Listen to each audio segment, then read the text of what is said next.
Hey you guys, so welcome back to part two. Because we covered so much in part one, I'm not gonna really revisit that. I'm just gonna give you a gist of what we talked about. We talked about the contents of the Old and New Testament, and basically what we're doing in these videos is we're just reading the introduction and outline the contents of each book in the Bible, all 66 books. So far in part one, we did the outline, the contents for all 66 books, and we broke down the New Testament, Old Testament, kind of talked a little bit about what's in each testament, right? And then we did Genesis through Judges, like the introduction. The lightning guys acting up. The introduction and outline the contents. So now we're in Ruth, and I'm just going to keep reading. I'm really not going to leave too much below in the description boxes or the contents to break them down because it's so much information. Like I said, if you missed part one, check it out. If you've already checked out part one and you're coming on for part two, thank you, and let's just keep reading. Also, we have a lot of these Bible studies on the channel, hundreds of them literally on playlists, and they're organized. So if you guys go through the playlist, a lot of what each story is talking about is on there. So like if you or we were in the book of Deuteronomy or Psalms or Joshua, it's going to say we came from the introduction and outline the contents. It talks about what it is, like reference in the video, and then each chapter will tell you, what that chapter was like talking about. Plus, we go through a lot of it in the Bible studies with the readings and the nuggets and things like that, and just sharing our thoughts on what we've read. Now, we haven't read all of the Bible, but we've read a lot of it, but not all of it. So, this is also a way for you that want to study your Bible more, or let's say you want to read it, or maybe you didn't read it yet. You'll just know what it's talking about, like us doing this introduction outline of contents. Some of you probably already know what all this is, but for some of you that don't, that's why I feel like I'm making this video for. Plus, it'll help me too. And it's like you at least know what it's talking about, what that book is talking about, and what you can look forward to in it. So that's pretty much the gist. So moving on with this part and the other parts, I'm just going to be reading the introduction, outline, the contents. Okay, guys. So now we're in Ruth, and we have a Ruth series. So introduction. This book is named after the leading character whose story is told here. It may have been written during the reign of David, talk about King David, whose ancestry is traced in the final verses to his great-grandfather Boaz, whose wife was Ruth. Ruth tells the story of an Israelite couple who moved to Moab during a famine in Canaan. The husband and his two sons died, leaving the mother, Naomi, alone with her two daughters-in-law, Orpah and Ruth. Naomi decided to move back to Israel, and Ruth insisted on going back with her. Back in Israel, they looked to their relative Boaz for help, and Ruth finally married Boaz. From their family came the royal family of David and the Messiah, Jesus Christ. This book teaches us much about love and devotion. It also teaches us of God's concern for our everyday needs, and that he is working out his plan for salvation. So although the book of Ruth is only like 4 chapters, it's very short, it's very profound, and they have like a lot of good nuggets in things in there spiritually and physically. So like the first chapter for contents talks about Naomi's departure from Israel and her return. 2 through 3 is Ruth's welcome, and 4 is Ruth and Boaz and Ruth. And it talks about other things also, guys, but this is just, like I said, the contents and outline and stuff. So the next one, guys, is 1 Samuel. And here's the introduction for 1 Samuel. I believe we do have a 1 Samuel. We have a David. We had it where we had a David series, a Samuel series, and talked about Saul. But it's broken up on playlists because it's so many, so I can't really remember which one. But if you look up Samuel or type it in, it should pop up. Okay, so let me just keep reading. So 1 Samuel, this is the introduction. The book of 1 Samuel records the lives of Samuel and Saul and much of the life of David. Talk about King David.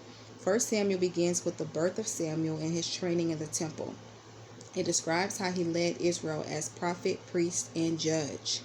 When the people of Israel demanded a king, Saul, by God's leading, anointed Samuel, by God's leading, anointed Saul to be the first king of Israel, because they wanted a man instead of God. God was the king. God was like looking out for them, but they had wanted a man. So, So then they got, Saul, so who was the first king of Israel. But Saul was disobedient to God, and God rejected him as king. Because I'm going to keep reading, but it's like he cared so much. We did so many teachings on him, but I'm going to keep reading. But it's like he cared so much more about what man thought than being right with God. And eventually it cost him in the end, like his life, his kingdom. He was tormented by evil spirit because God's spirit had departed from him. Like when he started off, he didn't start off like that. He started off humble. He wasn't like that. He allowed the opinions of others and being king and the power and the glory and all this life and all this stuff to get to his head, and it literally cost him his spiritual and physical life at the end of the day.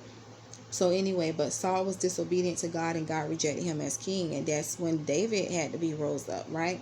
That Samuel secretly anointed David to take Saul's place. The struggles between Saul and David make up the rest of this book, and they went through a lot. And David meant him well, but it's like Saul was so jealous and tormented, but you see, like, David married his daughter. He was friends with his son, Jonathan. He had a daughter named Michal, I believe Saul, and some other kids. And you could even see Saul's relationship with his kids wasn't the best either. But in the end, with Jonathan and Saul dying. But I don't want to get into Bible study, guys. I just love reading the Bible, so, like, I get excited about it. But let's just continue to do this. So anyways, the struggles between Saul and David make up the rest of this book. Although we learn much of these people's disobedience, there is a stronger emphasis on their goodness and obedience to God. It was during this part of Israel's history that the nation changed from judges as leaders to having a king as their neighboring nations had. Samuel as prophet, priest, and judge. I like how he was able to wear all hats, right? He was a prophet, he was a priest, and he was a judge, right? Had a great deal of influence throughout this time period. So outline the contents. This book have like 31 chapters. Chapters 1 through 4 is Eli as priest and judge. 5 through 8 is Samuel as leader of Israel. 9 through 15 is Saul, the first king of Israel. And of course, it talks about other things, guys. These are just the contents. Okay, Saul, the first king of Israel, 9 through 15. David and Saul, 16 through 30. And 31 is the death of Saul. So that's 1 Samuel. And then 2 Samuel is like part 2, if you will.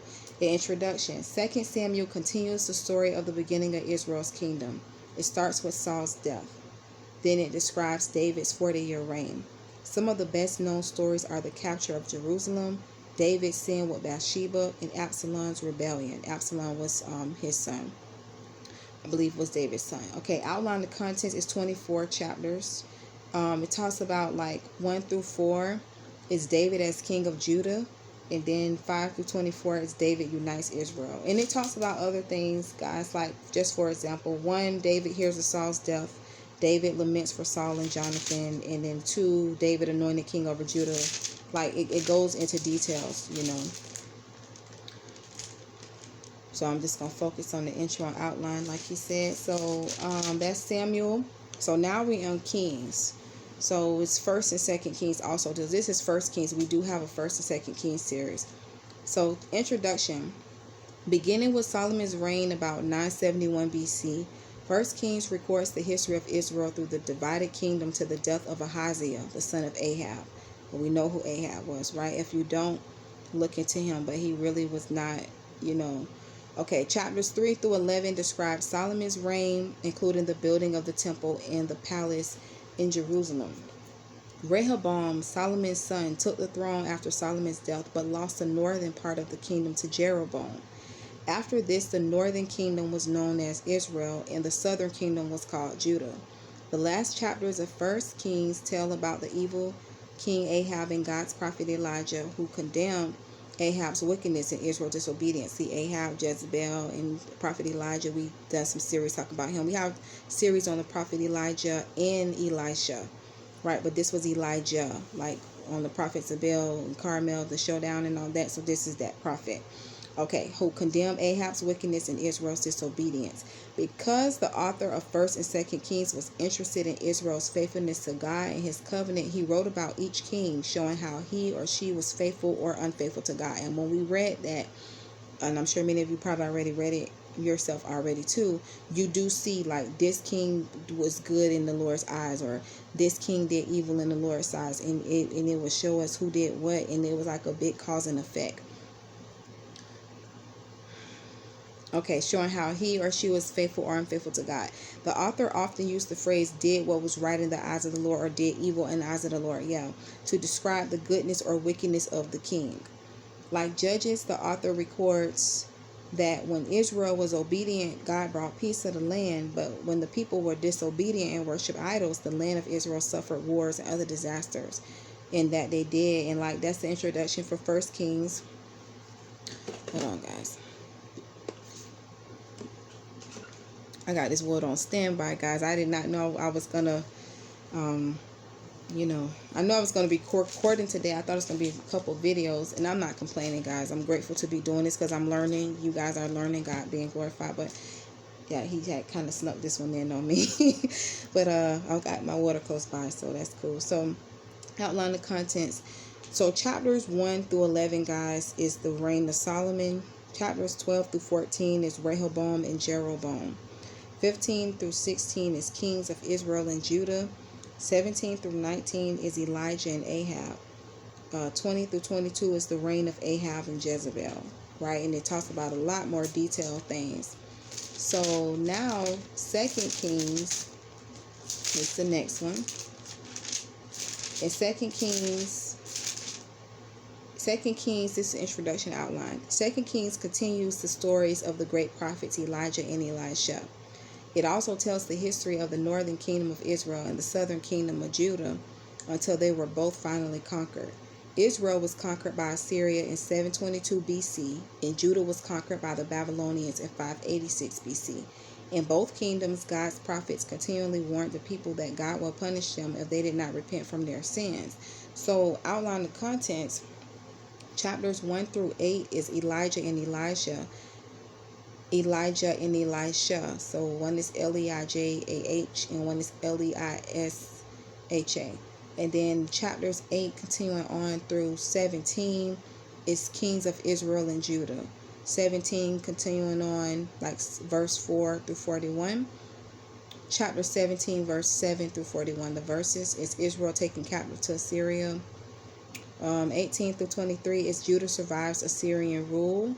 And 24 through 25 is Judah taken captive to Babylonia. So that's how that is with 2 Kings.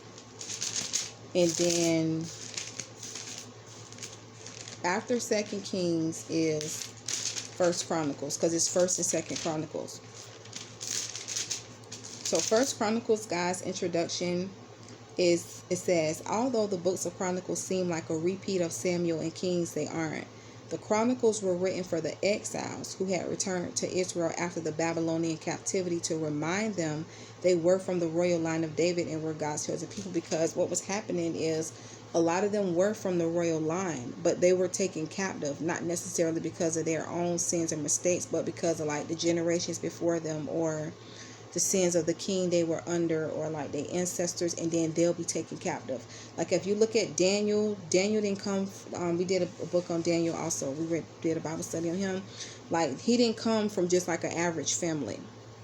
He didn't come from no average family, but he was still taken to captivity. But he was still good with hearing from the Lord and, interpreting the dreams and seeing what the Lord was saying and interpreting like the writing on the wall. You see, Esther was an orphan raised by Mordecai, her family member. Even though she was an orphan, she lost her mother and father young. God rose her up to be a queen. So it's like the captivity and the situation and the circumstances, like when God hands on you, that's not going to overpower his supremacy or his authority like that. Like his supremacy and authority is going to overpower the circumstance situation as they yielded themselves to him, because she could have said, well, I'm an orphan. Like what purpose plan God for me? Or Daniel could have been like, well, I was from this family and we in captivity. Well, I want to use my gifts to serve God. But no, he sought God. He didn't want no entanglements with those pagan foreign people. And God used them same people to bless him, and he found favor. And yeah, they threw him in the lion's den. People was hating on him, but he always rose up, and the same enemies that threw him in the lion's den was thrown in the lion's den. God shut the mouths of the lion for him. When it came time for them, them lions got them. So when God, basically what I'm saying is when God hand on you, God hand is on you. So getting back to this, guys, back to this. The Chronicles were written for the exiles who had returned to Israel after the Babylonian captivity to remind them they were from the royal line of David and were God's chosen people. And the people like of Babylonia, they were very ruthless. They were very they didn't care. They were just like a different breed. They were pagan people. They were very so many different words I can use to describe them, but they were not nice people. They were not good people. No. So okay, the main theme is that God is always faithful to his covenant, right? Like we talked about in part 1. He's a covenant keeping God. Okay, for these reasons, First Chronicles begins with an outline of history from Adam through the death of King Saul. The rest of the book is about the reign of King David. These books serve as both a warning and encouragement to the Jews to be faithful to the covenant, right? Because if you're faithful to the covenant of God, the covenant of God is going to be faithful to you, right? And that's not always the case, because I've seen times where, a person is not faithful to God, but he still got covenant with them, or he have covenant with somebody in their bloodline. So, but it boils down to say this: obedience brings the blessing. And when you faithful and God is a covenant keeping God. Okay, outline and content. So this has like 29 chapters. List of generations is chapters 1 through 9. Of course, it talks about other things. It gives you like historical records and different things like that. So that's 1 through 9. Then the reign of David is 10 through 29. But it talks about other things too. So that's First Chronicles. Now, Second Chronicles, you guys.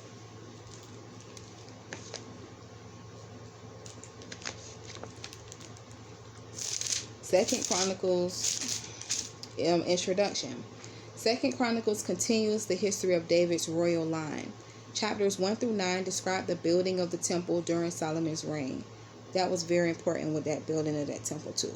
Chapters 10 through 36, because it has 36 chapters, follow the history of the southern kingdom of Judah to the final destruction of Jerusalem and the people being taken captive to Babylon. This book, like First Chronicles, shows that the people's relationship to God was most important. When the author wrote about the kings, he measured them on the basis of their faithfulness to God. The reigns of evil kings are reported by the author quickly, while the reigns of good kings are described in more detail. So outline the contents. The reign of Solomon is chapters 1 through 9. The kings of Judah is chapters 10 through 36. And the destruction of Jerusalem is chapter 36, continuing on. So, and then it goes a lot more detail as you read, But that's Second Chronicles, guys. And then after Second Chronicles, guys, is Ezra. So, introduction and outline the contents for Ezra. I think we have an Ezra series. Guys, we have so many. They're just listed. Some of them, I don't remember them all. But I do have them, like I said, they listed. But Ezra, guys, in Ezra, the book of Ezra tells about the return of the Jews from exile in Babylon. It began in 539 BC with the decree of Cyrus, king of Persia, which allowed the people to go back to Jerusalem under the leadership of Zerubbabel. The people enthusiastically began rebuilding the temple and resumed sacrifices. But for 18 years, they were delayed by their enemies from the north. Finally, in 521 BC, a decree from Darius, king of Persia, and we have read about these kings, Cyrus, Darius, all those things. Okay, so all those kings, a decree from Darius, king of Persia, let them finish. So finally, in 521 BC, a decree from Darius, who was the king of Persia, let them finish.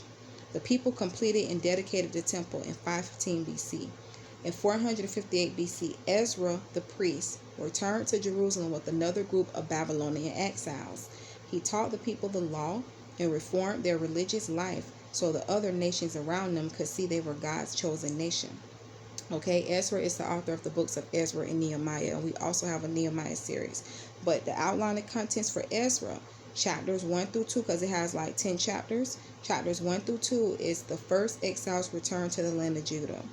And then chapters 3 through 6 says the temple is rebuilt. And then chapters 7 through 10 is Ezra's return in ministry. Okay, so that's Ezra. We have 10 chapters. Then Nehemiah, we do have, like I said, Nehemiah series. Nehemiah introduction. Nehemiah continues the history of the Jews who returned from exile in Babylon. Nehemiah gave up his job as cupbearer to Artaxerxes, the Persian king. So he was cupbearer to the king. That means he had an important position. It wasn't just like, oh, I'm just cupbearer. No, like back then with them kings, a lot of times you may have to drink it before you give it to them, or somebody tried to poison them. You got to make sure everything's fine before you give it to them, like what they're drinking and being watchful and stuff. And you couldn't go before the king's presence any type of way. So that's why chapters 1 and 2 is so important, because God had gave this man favor with God himself and this man and other people to back up the work. Even though he faced opposition, God had blessed him and gave him the green light. So anyways, guys, Nehemiah gave up his job. He sacrificed as cupbearer to Artaxerxes, the Persian king, to become governor of Jerusalem. Because he wanted to be about God's business. It's not saying he wasn't blessed being the cupbearer, but he wanted to go rebuild the walls, and he really was concerned about what was happening back home, like with God's people and his family and stuff, and like what was going on. And he wanted to rebuild. He wanted to be about the Lord's work, like that work. So he became governor of Jerusalem. As you read the rest of the book, you see that, right? This man was a man of authority and rank. Nehemiah went to Jerusalem in 444 BC, almost 100 years after the return of the first exiles. Nehemiah led the people in repairing the walls of Jerusalem, and with Ezra, who we just talked about prior to him, provided leadership for the people. Ezra is important too. A lot of these people we reading about is important, and you important too in God's kingdom, and you have to know that, right? Okay, provided leadership for the people. An important part of this book is the description of the importance of prayer to Nehemiah. Yes, because he was praying. As you read this book, if you've never read it before, he was praying. He always looked to God, and he had that relationship with God. So outline the contents, because this has 13 chapters. Chapters 1 through 7 is Nehemiah rebuilds the wall. Chapter 7, he had a lot of help too. A lot of opposition, but it was more for them than against them, if you look at it spiritually and naturally at the end of the day. Because the wall got completed in a short amount of time. 7 through 10 is change under Ezra, and 11 through 13 is Nehemiah's plans. And of course, it talks about more than that, go in detail, but So Esther, Queen Esther, the introduction for Esther. The setting for the book of Esther is Susa, the Persian capital, right? During the time of Xerxes, who ruled Persia, from 486 to 465 BC. The book tells the story of a beautiful Jewish girl whom King Xerxes chose to be his queen, because they were in the harem and all those things, but God had favored her and put her in position to be there for a set time, not just to be like, oh, you just a queen, like, oh, I'm just a queen. No one like that. He put her in position to help to save his people and put her in place for a reason. Everything about this book was very strategic. So the book tells the story of a beautiful Jewish girl whom King Xerxes chose to be his queen, right? When Haman, who was the enemy because he didn't like Mordecai, he didn't like the Jews, and he was trying to annihilate them, but he ended up annihilating himself. Not just only him, his sons too, I believe, if I remember, because we read this some years back. But when Haman plotted to murder all the Jews, Queen Esther's cousin Mordecai, because that's who raised her up like his own, persuaded Esther to try to save her people. Risking her own life, she appealed to the king and rescued the Jews, because like in the beginning, he told her, like, when you go in there, just paraphrasing, don't tell them your background. So the king didn't know she was a Jew, and then when it got down to it, to where they would have been annihilated and stuff, he was like, who knows, God may have sent you to the kingdom for such a time as this. If you don't do it, the help from the Jews will arise from someplace else, but your life won't be spared. Don't think because you queen, your life will be spared. Because what happened is, you can't just go to the king. You have to be summoned by him. And then if you do go before him without being requested or called, and he don't extend his golden scepter to you, it's death. But the king, Almighty God, our king, and their king, favored her and put favor with not just him, but this King Xerxes, who liked Esther for real. And he had extended his scepter to her, and God had blessed her with favor. And the plots of the enemy was overturned, because them people was praying, they were fasting, they was really believing God. So anyways, Mordecai persuaded Esther to try to save her people, a nation, right? Some people think, and we've done some teachings on her because we have a Bible study series on Esther, but some people think they in position for just them. You don't know, it's for people. It's about purpose and destiny, so you can't think like that. Not saying you, I'm just generally saying. So risking her own life, she appealed to the king and rescued the Jews. Although the name of God does not appear in this book, his care for his chosen people is clearly shown. It is. This exciting story of the rescue of the Jews is celebrated annually during the Feast of Purim, which is a very big feast, at which time the book of Esther is read out loud. So outline the contents. Esther made queen in chapters 1 through 2 because it's like 10 chapters. Haman's plot to destroy the Jews is 3 through 5, but 3 through 5 also talk about other things. And then 6 through 10 is the Jews win. Like God had blessed them and gave them the victory. So after Esther, guys, it's the book of Job. We have a Job series. Introduction for Job. The book of Job is named for its main character, a righteous man who was very rich. Job, right? He was very rich. Even after losing everything he owned, this man lost his kids. He lost his business, his money, his health. The enemy was trying to get him to lose his mind and want him to give up on life. And God kept Job, even in the midst of them demonic agent friends that came. In the end, God restored Job, gave him double. And them same friends that was saying all that crazy stuff had to sacrifice unto God. And Job had to end up turning around praying for them. So when you're going through something, when God got his hand on you, his hand on you. And when he bring you up, he bring you up. He going to get you through that. So Job, right, the book of Job is named for its main character, a righteous man who was very rich. Even after losing, even his own wife told him, why don't you just curse God and die? And he was like, you sound like a foolish woman. He was like, the Lord gives and the Lord takes away. Blessed be the name of the Lord. And he was questioning God through some of this. And he was even saying, like, I wish I was never born. Why I have to be going through all this and all this stuff. And, it was a lot of other things that took place. Because, like, he would sacrifice and pray for his kids, like, just in case if they did something. And basically, like, his fear. But it's not even that he did something to deserve this. The Lord had offered him up. And we're going to close with this video and I'll do part 3 because my phone only give me so much space. The Lord had offered him up and was like, have you considered my faithful servant Job? So sometimes when you're doing good and you fall, people be like, oh, you fell off. It wasn't even that you really fell off when you in God's hand and you on God's path. It's like God offered you up because he knew Job was going to win and he knew Job was going to be blessed back with more than what he had in the beginning. So let's close with Job and then I'm going to close and just continue. So guys, okay, the book of Job is named for its main character. Sorry to be repetitive, but okay, just trying to give whatever God's given me to give you guys. Okay, for its main character, a righteous man who is very rich. Even after losing everything he owned and suffering from a terrible sickness, Job still confessed his love for God, and he did. The book questions the reasons for suffering, especially the suffering of people who love God and are good, because it's not like he was an evil person. He just went through a testing time, trials and stuff, right? Job's friends insisted he was suffering as punishment for his sin, which was very untrue and very not from God.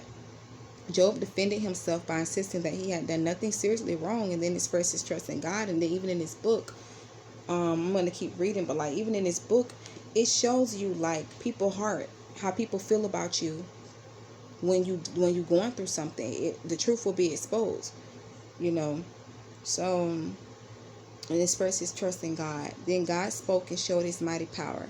Job finally admitted that God is too great and wonderful for us to understand. So it's 42 chapters. It's long, but it's worth the read, and it's very encouraging. Like I said, we do have a Job series. We've read all of this book. But chapters 1 through 3 is setting and background. 4 through 31 is Job's discussions with his 3 friends. And I'm reading it in the order and how they have it here. Can y'all see? I don't know. Okay. Chapter 4 through 14 also talk about how is God related to Job's suffering. Chapters 15 through 21 is do wicked people always suffer. Chapters 22 through 31 is Job guilty of secret sins. Elihu's speech is 32 through 37. God speaks 38 through 41. And then the ending is 42. The ending and that restoration and that blessing is also in 42. Like the latter year of Job's life was better than the former. He got more. He got his kids back. Not the same kids, but God blessed him back with kids. He got his business. Like his money got back up. His health.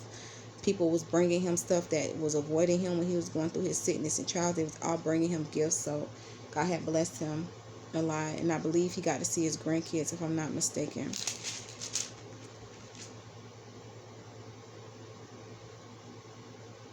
Yeah, he say, after this, Job lived 140 years. He saw his children and their children to the fourth generation. So he got to see his kids and grandkids and stuff. So I'm going to end the video, guys, and we're going to keep on rocking.